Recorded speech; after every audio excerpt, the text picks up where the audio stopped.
Hi guys, welcome to revision time. आज है 30 अप्रैल 2025। चलिए आज के करंट अफेयर्स हम स्टार्ट करते हैं।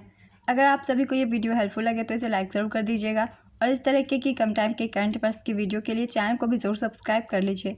तो चलिए हम स्टार्ट करते हैं आज के सारे करंट अफेयर्स के क्वेश्चन, मगर उससे पहले जान लेते हैं 29 अप्रैल को पूछे गए क्वेश्चन का सही आंसर क्या है।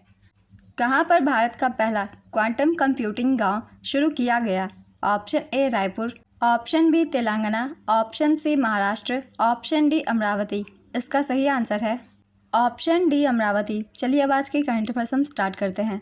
क्वेश्चन नंबर 1, अप्रैल 2025 में किसको Boeing India engineering and technology centre का उपाध्यक्ष और प्रबंध निदेशक नियुक्त किया गया? इसका आंसर है स्टेसी साइड। स्टेसी साइड को बोइंग इंडिया की नई उपाध्यक्ष और प्रबंध निदेशक नियुक्त किया गया है। उन्होंने अहमद एल शेरबिनी का स्थान लिया, जो अप्रैल 2021 से जनवरी 2025 तक इस पद पर रहे थे। बोइंग अमेरिका की वैश्विक एरोस्पेस और रक्षा क्षेत्र की दिग्गज कंपनी है। ये Boeing India engineering and technology centre की वाइस प्रेसिडेंट और एमडी बोइंग इंडिया की चीफ इंजीनियर का पद संभालेंगी।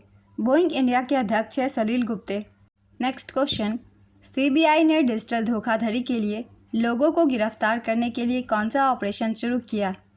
इसका आंसर है ऑपरेशन चक्र। सीबीआई ने डिजिटल धोखाधड़ी को रोकने और अपराधियों को गिरफ्तार करने के लिए ऑपरेशन चक्र 5 चलाया। ये सीबीआई के ऑपरेशन चक्र और ऑपरेशन चक्र 3 का ही नया संस्करण है। सीबीआई का पूरा नाम है सेंट्रल ब्यूरो ऑफ इन्वेस्टिगेशन। इसकी स्थापना 1963 में हुई थी। इसका मुख्यालय है नई दिल्ली में और इसके वर्तमान महानिदेशक है प्रवीण सूद। नेक्स्ट क्वेश्चन, हाल ही में T20 क्रिकेट में 12,000 रन बनाने वाले दूसरे भारतीय क्रिकेटर कौन बने? इसका आंसर है रोहित शर्मा। रोहित शर्मा T20 में 12,000 रन बनाने वाले दूसरे भारतीय बने। वह विराट कोहली के बाद 12,000 रन बनाने वाले दूसरे भारतीय बल्लेबाज बने हैं। वहीं ये मुकाम हासिल करने वाले दुनिया के वे 8वें बल्लेबाज हैं। T20 में सर्वाधिक रन बनाने वाले टॉप 3 बल्लेबाजों के नाम हैं। पहले स्थान पर है क्रिस गेल, इन्होंने 14,562 रन बनाए हैं। दूसरे स्थान पर एलेक्स हेल्स, इन्होंने 13,610 रन बनाए हैं। और तीसरे स्थान पर शोएब मलिक, इन्होंने 13,571 रन बनाए हैं। नेक्स्ट क्वेश्चन, हाल ही में विश्व बौद्धिक संपदा दिवस कब मनाया गया? इसका आंसर है 26 अप्रैल। यह दिन बौद्धिक संपदा के महत्व और यह कैसे रचनात्मक और नवाचार को प्रोत्साहित करता है के उद्देश्य को उजागर करने के लिए मनाया जाता है। इस वर्ष की थीम है IP and music, feel the pulse of IP. इसकी शुरुआत 26 अप्रैल 2000 को हुई थी। यह तिथि 1970 में वीपो कन्वेंशन के अस्तित्व में आने की वर्षगांठ का प्रतीक है। भारत वैश्विक बौद्धिक संपदा सूचकांक 2024 में 42वें स्थान पर है। विश्व बौद्धिक संपदा संगठन की स्थापना 1967 में हुई थी। इसका मुख्यालय जिनेवा में है और वर्तमान अध्यक्ष है डेरेन टैंग। नेक्स्ट क्वेश्चन, किस देश ने सेंझोउ 20 मिशन लॉन्च किया है? इसका आंसर है चीन। 24 अप्रैल 2025 को चीन के सेंझोउ 20 मिशन लॉन्च किया है। मिशन में 3 अंतरिक्ष यात्री तियांगोंग अंतरिक्ष स्टेशन पर जाएंगे। तियांगोंग अंतरिक्ष स्टेशन चीन का एक स्थायी मॉड्यूलर अंतरिक्ष स्टेशन है, जिसे पृथ्वी की निचली कक्षा में बनाया गया है। पृथ्वी से 340 से 450 किलोमीटर ऊपर की कक्षा में स्थित है। चीन में 24 अप्रैल को अंतरिक्ष दिवस के रूप में मनाया जाता है, जो 1970 में इसके पहले उपग्रह डोंगफांग होंग-1 के प्रक्षेपण की याद में मनाया जाता है। नेक्स्ट क्वेश्चन, भारत द्वारा सिंधु जल संधि को निलंबित करने पर पाकिस्तान द्वारा कौन सा कदम उठाया गया? इसका आंसर है शिमला समझौता स्थगित कर दी गई। पाकिस्तान ने 1972 के शिमला समझौता को निलंबित कर दिया है। साथ ही वाघा बॉर्डर को बंद, भारत के साथ सभी व्यापारिक गतिविधियां रोक दी गई है और भारतीय एयरलाइनों के लिए अपने हवाई क्षेत्र के उपयोग पर प्रतिबंध लगा दिया गया है। यह निर्णय भारत द्वारा सिंधु जल संधि को निलंबित करने और राजनयिक संबंधों को घटाने के जवाब में लिया गया है। शिमला समझौता के बारे में चलिए कुछ इंपॉर्टेंट पॉइंट जान लेते हैं। शिमला समझौता 2 जुलाई 1972 को हिमाचल प्रदेश की राजधानी शिमला में भारत और पाकिस्तान के बीच हस्ताक्षरित एक शांति संधि थी। इसके हस्ताक्षरकर्ता थे इंदिरा गांधी, उस समय ये भारत की प्रधानमंत्री थी, और जुल्फिकार अली भुट्टो, ये पाकिस्तान के राष्ट्रपति थे उस वक्त। इस समझौते का मुख्य उद्देश्य दोनों देशों के बीच शांति स्थापित करना और भविष्य में किसी भी विवाद को शांतिपूर्ण ढंग से सुलझाना था। LOC लाइन ऑफ कंट्रोल को मान्यता दी गई? नेक्स्ट क्वेश्चन, अप्रैल 2025 में भारत शिखर सम्मेलन की मेज़बानी किस भारतीय राज्य ने की? इसका आंसर है तेलंगाना। तेलंगाना ने भारत शिखर सम्मेलन 2025 की मेज़बानी की। 2025 का आयोजन तेलंगाना में किया गया। इस मेज़बानी में 100 से ज़्यादा देशों के 450 से अधिक प्रतिनिधि शामिल हुए। इसका उद्देश्य राज्य को वैश्विक मंच पर प्रगतिशील शासन के मॉडल के रूप में पेश करना तथा कांग्रेस पार्टी की विचारधारा को वैश्विक रूप देना था। इस पर मुख्य अतिथि थे अखिल भारतीय कांग्रेस कमेटी के अध्यक्ष मल्लिकार्जुन खड़गे, कांग्रेस नेता राहुल गांधी और प्रियंका गांधी। नेक्स्ट क्वेश्चन, हाल ही में लता दीनानाथ मंगेशकर पुरस्कार 2025 से किसे सम्मानित किया गया? इसका आंसर है कुमार मंगलम बिरला। कुमार मंगलम बिरला को लता दीनानाथ मंगेशकर पुरस्कार 2025 से सम्मानित किया गया। पद्म भूषण से सम्मानित कुमार मंगलम बिरला को भारत की आर्थिक प्रगति में उनके दूरदर्शी नेतृत्व और महत्वपूर्ण योगदान के लिए यह सम्मान दिया गया है। ये पुरस्कार जीतने वाले कुमार मंगलम बिरला चौथे व्यक्ति हैं। लता दीनानाथ मंगेशकर पुरस्कार की स्थापना 2022 में प्रसिद्ध गायिका लता मंगेशकर की स्मृति में की गई थी। इसके प्रथम विजेता प्रधानमंत्री मोदी थे और ये 2022 में इन्हें प्रदान किया गया था।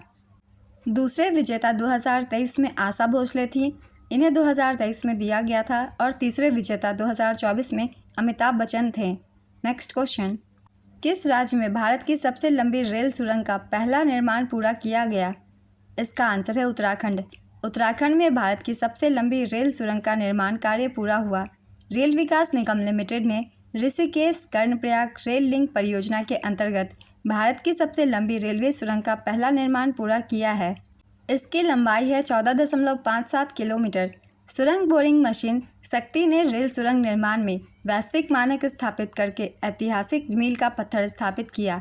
इस परियोजना से ऋषिकेश और कर्णप्रयाग के बीच यात्रा का समय 7 घंटे से घटकर मात्र 2 घंटे रह जाएगा। Next question, Times Higher Education Asia ranking 2025 में कौन सा इंस्टीट्यूट भारत में शीर्ष पर है? इसका आंसर है IISc Bengaluru. Times Higher Education Asia University ranking 2025 इस वर्ष की रैंकिंग में 35 देशों और क्षेत्रों के कुल 853 विश्वविद्यालय शामिल किए गए हैं जो शोध, शिक्षण और नवाचार के क्षेत्र में उत्कृष्ट प्रदर्शन कर रहे हैं। भारत के टॉप 3 इंस्टीट्यूट हैं। पहले स्थान पे Indian institute of science IISc Bengaluru, इसकी रैंक 38 है। दूसरे स्थान पे अन्ना विश्वविद्यालय, इसकी रैंक 111 है और तीसरे स्थान पे IIT इंदौर, इसकी रैंक 131 है। और अब हम जान लेंगे एशिया के टॉप 10 इंस्टीट्यूट के बारे में। इसमें पहले स्थान पे है सिंघुआ यूनिवर्सिटी चीन, दूसरे स्थान पे है पेकिंग यूनिवर्सिटी चीन, तीसरे स्थान पे है national university of Singapore Singapore. Next question, हाल ही में मैग्नीशियम हाइड्राइड का उपयोग करके गैर परमाणु हाइड्रोजन बम का परीक्षण किस देश ने किया है? इसका आंसर है चीन। चीन ने मैग्नीशियम हाइड्राइड का उपयोग करके एक गैर परमाणु हाइड्रोजन बम का सफलतापूर्वक परीक्षण किया है। यह मैग्नीशियम हाइड्राइड के साथ रासायनिक प्रतिक्रिया का उपयोग करके परमाणु सामग्री के बिना एक शक्तिशाली विस्फोट पैदा करता है। यह परमाणु सामग्री पर निर्भर नहीं करता है। यह पदार्थ बिना किसी परमाणु प्रतिक्रिया के 1000 डिग्री सेल्सियस से अधिक तापमान पर पहुंचने वाला एक शक्तिशाली आग गोला उत्पन्न कर सकता है। नेक्स्ट क्वेश्चन, कलईगनर कैविनाई थिट्टम योजना किस राज्य में शुरू की गई है? इसका आंसर है तमिलनाडु। कलईगनर कैविनाई थिट्टम योजना को तमिलनाडु के मुख्यमंत्री MK स्टालिन ने लॉन्च किया। इसका उद्देश्य राज्य के 25 पारंपरिक शिल्पों को पुनर्जीवित करना और उन्हें आधुनिक बाजार के अनुरूप बनाना है। कारीगरों को वित्तीय सहायता प्रदान करना जिससे वे अपने व्यवसाय को स्थिरता एवं विस्तार दे सकें। नेक्स्ट क्वेश्चन, खोंगजोम दिवस किस राज्य में हाल ही में मनाया गया? इसका आंसर है मणिपुरी। खोंगजोम दिवस मणिपुर में हर साल 23 अप्रैल को मनाया जाता है। यह दिवस 1891 के आंग्ल मणिपुरी युद्ध में शहीद हुए मणिपुरी नायकों के याद में मनाया जाता है। इस युद्ध में मणिपुरी सेना ने अंग्रेजों के खिलाफ अपनी मातृभूमि की रक्षा के लिए संघर्ष किया था। यह दिवस हर साल 23 अप्रैल को मणिपुर के थौबल जिले के खोंगजोम युद्ध स्मारक में राज्य स्तरीय समारोह आयोजित किया जाता है। आज के सारे करंट अफेयर्स के क्वेश्चंस कंप्लीट होते हैं। चलिए अब आज का क्वेश्चन देखते हैं क्या है। शिमला समझौता कब हुई थी? ऑप्शन ए 2019 में, ऑप्शन बी 1972 में, ऑप्शन सी 1991 में, ऑप्शन डी 1999 में। अपना आंसर गेस कीजिए या फिर कमेंट बॉक्स में दीजिए। अगर आप सभी को यह वीडियो हेल्पफुल लग रही हो तो इसे लाइक ज़रूर कर दीजिएगा और इस तरीके की कम टाइम के करंट अफेयर्स की वीडियो के लिए चैनल को भी ज़रूर सब्सक्राइब कर लीजिए। तो फिर मिलते हैं अगली वीडियो के साथ। आप सभी को थैंक यू।